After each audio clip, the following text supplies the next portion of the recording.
ಚಡ್ಚಣ್ pipe ನೇತ್ ನೀರಾವರಿ ಅರ್ಧಂಬರ್ಧ ಆಗಿದ್ದರಿಂದ ಎಲ್ಲ ರೈತರಿಗೆ ನೀರು ಸಿಗದೇ ಇರೋದ್ರಿಂದ ರೈತರು ನೀರಿಗಾಗಿ ಪಂಪ್ ಸೆಟ್ ಹಚ್ಚಿ ಇಂಜನ್ ಹಚ್ಚಿ ನೀರು ತಗೊಳ್ತಾ ಇದ್ದಾರೆ. ರೈತರ ಸಮಸ್ಯೆಗಳು ಎಲ್ಲ ನಮ್ಮ ಸರ್ಕಾರಗಳು ಮತ್ತು ನೀರಾವರಿ ಇಲಾಖೆಯವರು ಆದಷ್ಟು ಬೇಗ ಎಲ್ಲ ರೈತರಿಗೆ ನೀರು ಸಿಗುವಂತೆ ಮಾಡಬೇಕು. ನೋಡೋಣ ಎಷ್ಟು ದಿನದ ಹಿಡಿದು ನೀರು ಬಂದಾಗಿದೆ.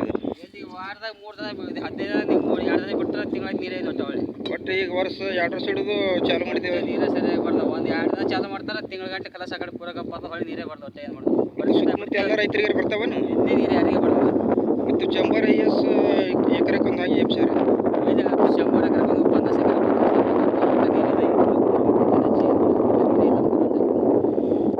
ಈ ತೆರನಾಗಿ ಎಲ್ಲ ರೈತರ ಸಮಸ್ಯೆಗಳಿದ್ದು ಚಡ್ಚಣ್ ಪೈಪ್ ನೀರಾವರಿ 10 ವರ್ಷಗಳಿಂದ ಆಮೆ ವೇಗದ ಗತಿಯಲ್ಲಿ ಸಾಗಿ ಈಗ ಅಲ್ಲಿಗೆ ಅರ್ಧಕ್ಕೆ ನಿಂತು ಬಿಟ್ಟಿದೆ. ಆದ್ದರಿಂದ ನಾವು ಬೆಂಗಳೂರು ಮತ್ತು ಬೆಳಗಾವಿ ಸೈಕಲ್ ಜಾಥಾ ಮಾಡಿ ಮನವಿ ಕೊಟ್ಟಿದ್ದು. ಇಂಡಿ, ಬಿಜಾಪುರ, ರಾಂಪುರ, ಆಲಿಮಟ್ಟಿ, ಇಂಡಿ ರೈಲ್ವೆ ಸ್ಟೇಷನ್ಗೆ ಹೋಗಿ 100 ಸಲ ಮನವಿ ಕೊಟ್ಟಿದ್ದರು.